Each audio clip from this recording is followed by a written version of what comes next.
आप अपना भविष्य नहीं बदल सकते, लेकिन अपनी आदतें जरूर बदल सकते हैं, और निश्चित रूप से आपकी आदतें आपका भविष्य बदल देंगी। क्रांतियों का युग हम आज पढ़ने जा रहे हैं। तो क्रांतियां होती क्यों हैं? जब लोग आराम से नहीं मानते तो क्या करनी पड़ती है? क्रांति करनी पड़ती है। और ये क्रांति कब से कब तक रही?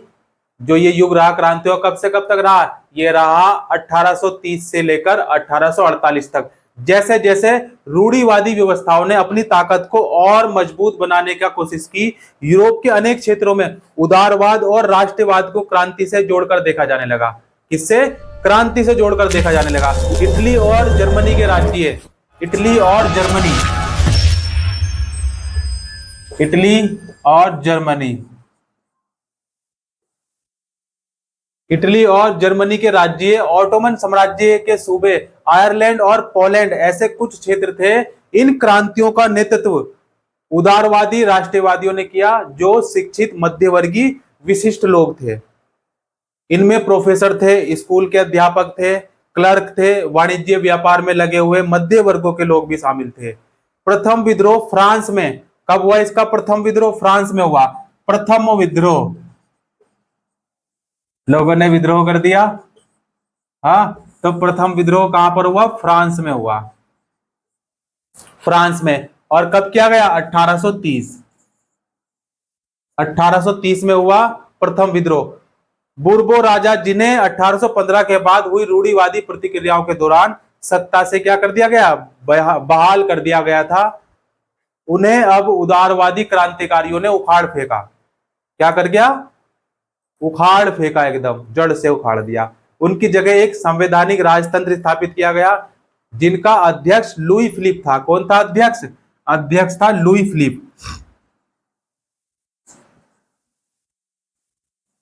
अध्यक्ष लुई फिलिप।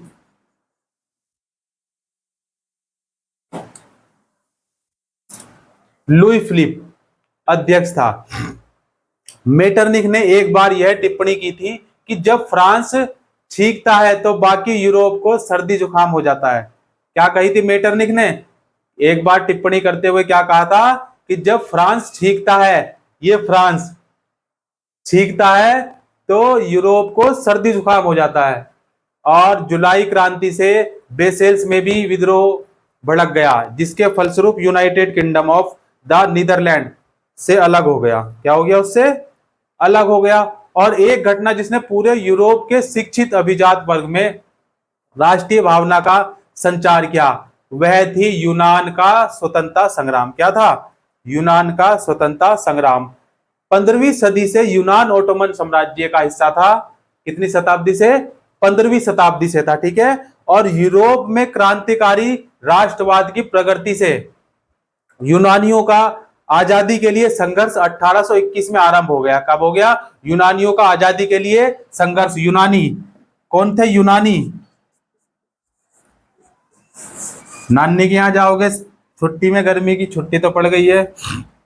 यूनानी, यूनानी ओटोमन साम्राज्य का जो हिस्सा था, और यूरोप में क्रांतिकारी राष्ट्रवाद की प्रगति से यूनानियों का आजादी के लिए संघर्ष कब हुआ? 1821 में।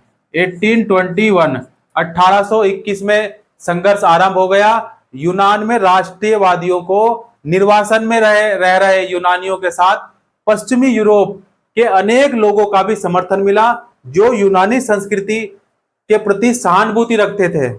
सहानुभूति, देखो मेरी सहानुभूति भी आपके प्रति है ना। इसको एक जोर से चाटा लगाओ, अगर ये बात करेगा ना तो इसका करना कान उखाड़ के इसकी जेब में रख देना। हाँ, इसको सुनाई नहीं देगा फिर, है ना। सही रहेगा ये। बात मत करो, बात करना सेहत के लिए हानिकारक है। जो सहानुभूति रखते थे, कवियों और कलाकारों ने क्या किया? देखो, यूनान को यूरोपीय सभ्यता का क्या बताया? पालना बताकर प्रशंसा की। पालना, पालना बताकर प्रशंसा की। और एक मुस्लिम साम्राज्य के विरुद्ध यूनान के, मुस्लिम साम्राज्य के विरुद्ध यूनान के लिए संघर्ष के लिए क्या क्या? जनमत जुटाया। क्या जुटाया? जनमत जुटाया। अंग्रेज कवि लॉर्ड वायरसन, क्या नाम है अंग्रेज का? अंग्रेज का क्या नाम है? कवि, ये अंग्रेज क्या है, कवि है। देखा है, सुना है कभी अंग्रेज कवि को? क्या नाम है इसका? लॉर्ड, हाँ, बायरन। क्या है? बायरन कवि है ये। तो बायरन ने देखो क्या किया, धन इकट्ठा किया और बाद में युद्ध में लड़ने भी गया, जहां 1824 में बुखार से उनकी क्या हो गई, मृत्यु हो गई। इन्हें 1824 में जो है क्या आया, बुखार आया, और बुखार के कारण इनकी मृत्यु हो गई। और अंततः 1832 में कस्तूरनियाई की संधि ने यूनान को एक स्वतंत्र राष्ट्र की मान्यता दे दी। Is that clear? कोई दिक्कत यहां तक? हाँ, नहीं। देखो, जिम्मेदारी कभी नहीं दी जा सकती, इसे केवल लिया जा सकता है। इसलिए आप जो है जिम्मेदारी लो, दी नहीं जा सकती। जिम्मेदारी लो, शांति से सुनो, समझो, लेकिन रट्टा बिल्कुल नहीं मारना है। चीजों को क्या करना है, समझते हुए चलना है और उनको हजम करते हुए चलना है, ठीक है ना। खाना अलग बात होती है और उसको पचाना अलग बात होती है। ज्ञान प्राप्त करना अलग बात है और उसका प्रयोग करना अलग बात है। क्लियर हो गई बात? देखो, रूमानी कल्पना और राष्ट्रीय भावना कैसी थी? रूमानी कल्पना, रूमानी, रुमाली नहीं, रुमाली रोटी खाइए। रूमानी कल्पना और राष्ट्रीय भावना, राष्ट्र के लिए राष्ट्रीय भावना। अच्छा, रुमाली रोटी किस किसने खाई है? नहीं खाई। राष्ट्रवाद का विकास केवल युद्धों और क्षेत्रीय विस्तार से नहीं हुआ। राष्ट्र के लिए विचार के निर्माण में संस्कृति ने एक अहम भूमिका निभाई। संस्कृति, हमारी संस्कृति ना, भारतीय संस्कृति कितनी महान है ना। विदेश के लोग हमारी भारतीय संस्कृति को अडॉप्ट कर रहे हैं, क्या कर रहे हैं, गोद ले रहे हैं, हाँ, उसको प्रयोग में ला रहे हैं। ठीक है, हमारी भारतीय संस्कृति के हिसाब से सब खाना पहना रहना सब प्रयासरत है, और हम भारतीय फटी हुई पैंट, छोटे छोटे कपड़े, हाँ, ऐसा ही कर रहे हैं हम। गलत बात है कि अच्छी बात है, आप बताओ। देखो, संस्कृति ने बहुत अहम भूमिका निभाई, ठीक है। कला, काव्य, कहानियां, किस्सों और संगीत ने राष्ट्रवादी भावनाओं को गढ़ने और व्यक्त करने में सहयोग किया। क्या किया? गढ़ने में और व्यक्त करने में सहयोग किया। ऐसे क्यों बात कर रहे हो यार, ऐसे मत करो, नहीं तो फिर आपको जो है ना, ये आपका कान उखाड़ के आपकी जेब में रख देगा, है ना, रख दोगे ना तो छोटे।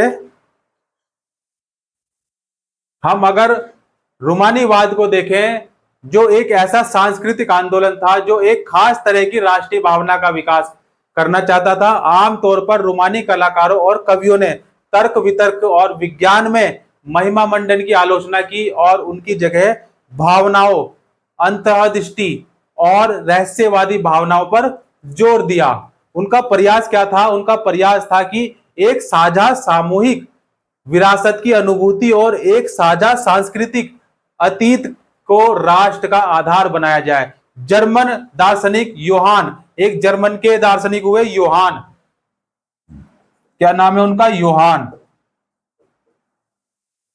जर्मन के दार्शनिक हुए, बहुत प्रसिद्ध दार्शनिक हुए, योहान। पूरा नाम बता दें, इसका पूरा नाम क्या था? जोहान का पूरा नाम था योहान, जोहान नहीं, योहान, योहान ही लिखा है ना मैंने। योहान का पूरा नाम क्या था? योहान गाटक्रिड।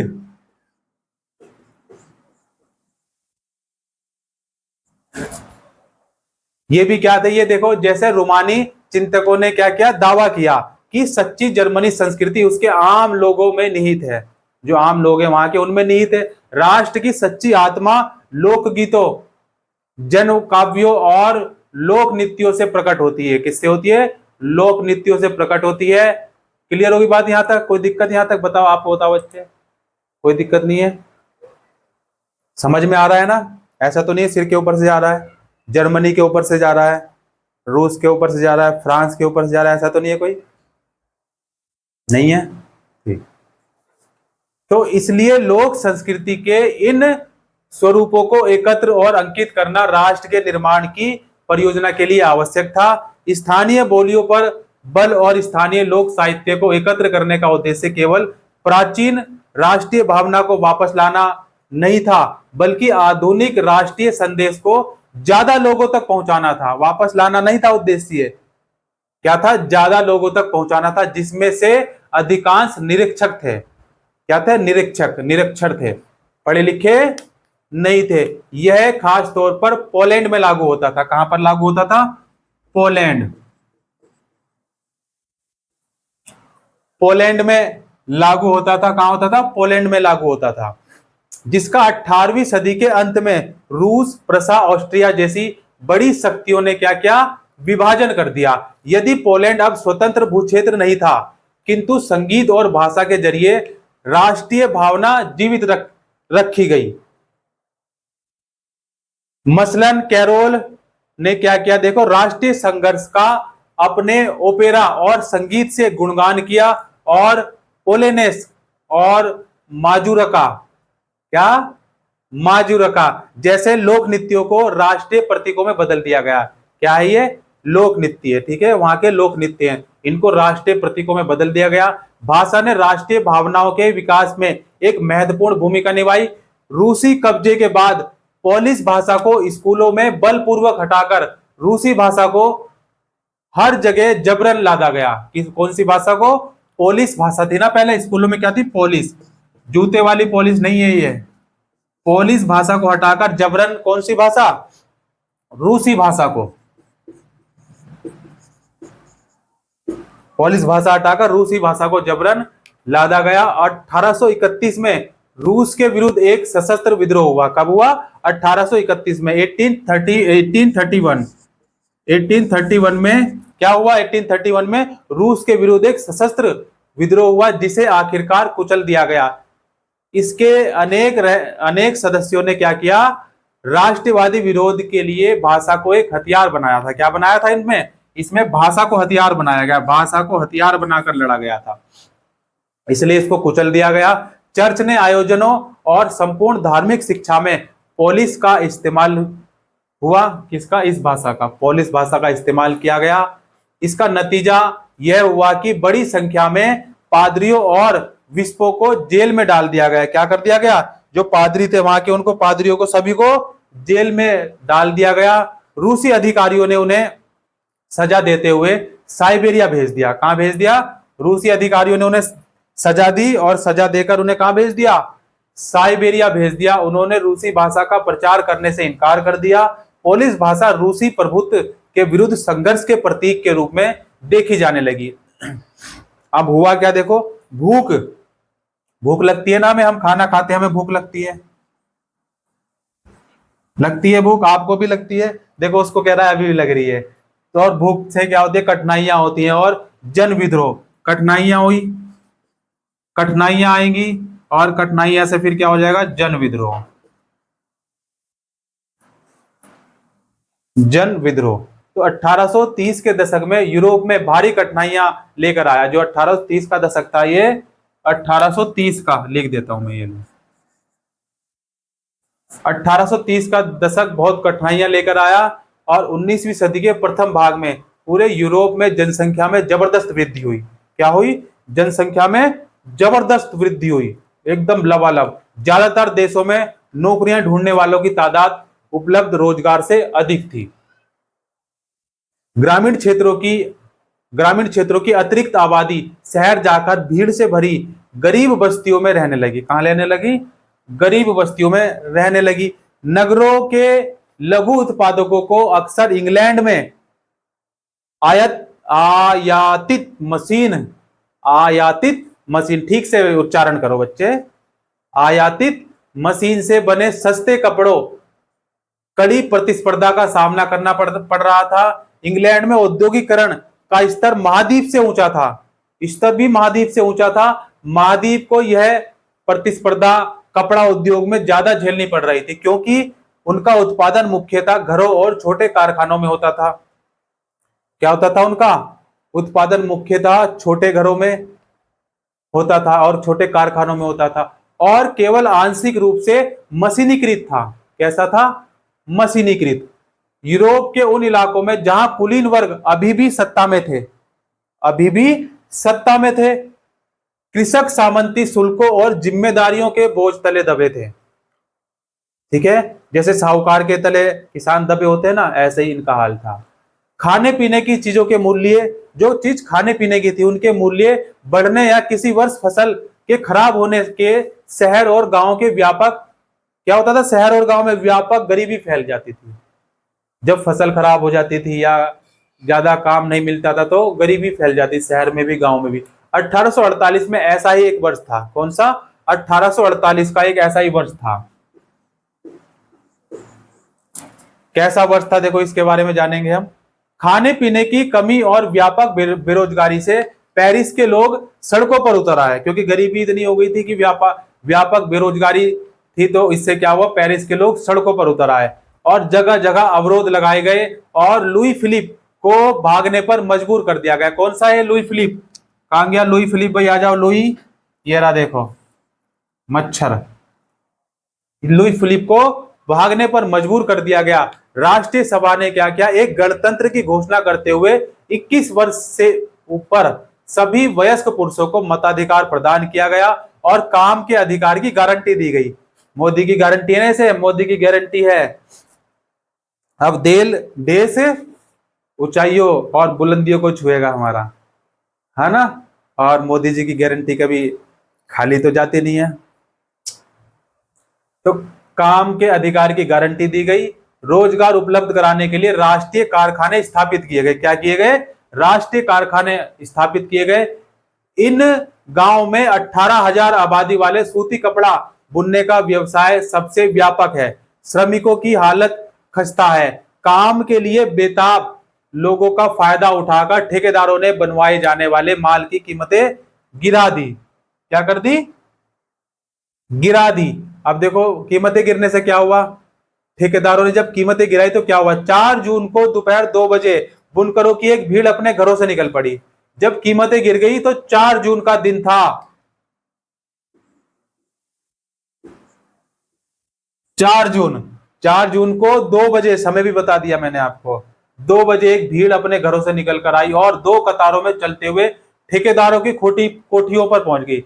जहां ठेकेदारों के मकान थे, कोठियां थे ना, बड़ी बड़ी कोठियां बना रखी थी, उनकी कोठी पर पहुंच गई। वे ज्यादा मजदूरी की मांग कर रहे थे। क्या कर रहे थे कि हमें मजदूरी थोड़ा बढ़ा कर दी जाए, ज्यादा दी जाए। उनके साथ कभी घृणा का व्यवहार ना किया जाए तो कभी धमकियां दी गई। इसके बाद यह भीड़ घर में क्या हुआ, घर में जबरदस्ती घुस गई और चमचमाती खिड़कियां, फर्नीचर और चीनी मिट्टी के बनी नफीस चीजों को तोड़ डाला। एकदम तोड़फोड़ मचा दी, एकदम हाहाकार, एकदम खतरनाक मंजर कर दिया। और एक अन्य गुट ने भंडार गृह में घुसकर, भंडार गृह समझते हैं ना, जहां खाने पीने की वस्तुएं रखी जाती है, वहां भंडार गृह में घुसकर भंडार को लूटकर उसे तार तार कर दिया। ठेकेदार अपने परिवारों के साथ पड़ोस के गांव में भाग गए। मतलब परिस्थिति इतनी विकट हो गई उनके साथ कि वे क्या करे, निकल के भाग गए गांव गांव में, इधर छुप छुपाते पड़ोस के गांव गांव में भाग गए। हालांकि ऐसे व्यक्ति को उस गांव ने शरण देने से भी इनकार कर दिया। वह 24 घंटे बाद सेना को बुलाकर लाए और उनकी मदद से लौटे। इसके बाद जो टकराव हुआ उनमें 11 बुनकरों को गोली मार दी गई। क्या कर दिया गया? 11 बुनकरों को गोली मार दी गई। और अब देखो 1848 की उदारवादियों की क्रांति कैसी रही। अब क्या होगी? उदारवादियों की क्रांति। तो 1848 में जब अनेक यूरोपीय देशों में गरीबी, बेरोजगारी और भूखमरी से ग्रस्त किसान मजदूर विद्रोह कर रहे थे, क्योंकि हम वही पढ़ रहे क्रांति, तो विद्रोह होने लगे, विद्रोह कर रहे थे। जब उनके समांतर पढ़े लिखे मध्य वर्गों की एक क्रांति भी हो रही थी। फरवरी 1848 की घटना है। कब की? फरवरी 1848, फरवरी 1848 की घटना है। क्या घटना है? फरवरी 1848 की। राजा को गद्दी छोड़नी पड़ी थी और एक गणतंत्र की घोषणा की गई जो सभी पुरुषों के सार्वत्रिक मताधिकार पर आधारित था। यूरोप के अनेक भागों में जहां अभी तक स्वतंत्र राष्ट्र राज्य अस्तित्व में नहीं आया, जैसे Germany, Italy, Poland, Austro Hungarian साम्राज्य, वहां के उदारवादी मध्य वर्गों के स्त्री पुरुषों ने क्या किया? संविधानवाद की मांग की, राष्ट्रीय एकीकरण की मांग से जोड़ दिया। उन्होंने बढ़ते जन असंतोष का फायदा उठाया और एक राष्ट्र राज्य के निर्माण की मांग को आगे बढ़ाया। यह राष्ट्र राज्य संविधान, प्रेस की स्वतंत्रता और संगठन बनाने की आजादी जैसे संसदीय सिद्धांतों पर क्या था? आधारित था। संसद कौन होती है? संसद कितने अंग होते हैं संसद के? सब गोल हो गया। देखो, जर्मन इलाकों में बड़ी संख्या में राजनीतिक संगठनों ने क्या किया? देखो, एक शहर का नाम है, क्या था एक उस शहर का नाम? फ्रैंकफर्ट।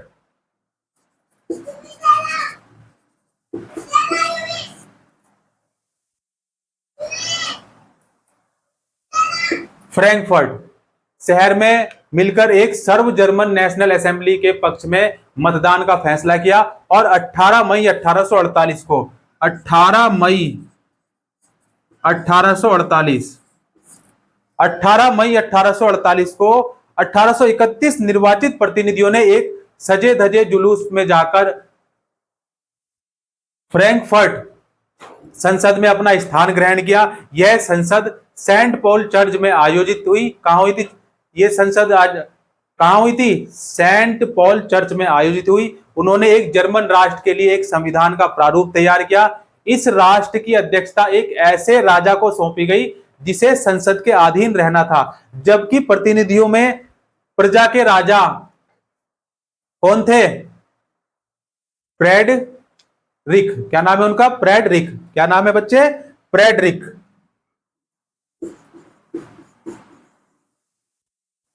फ्रेडरिक पूरा नाम लिखना है विलहेम।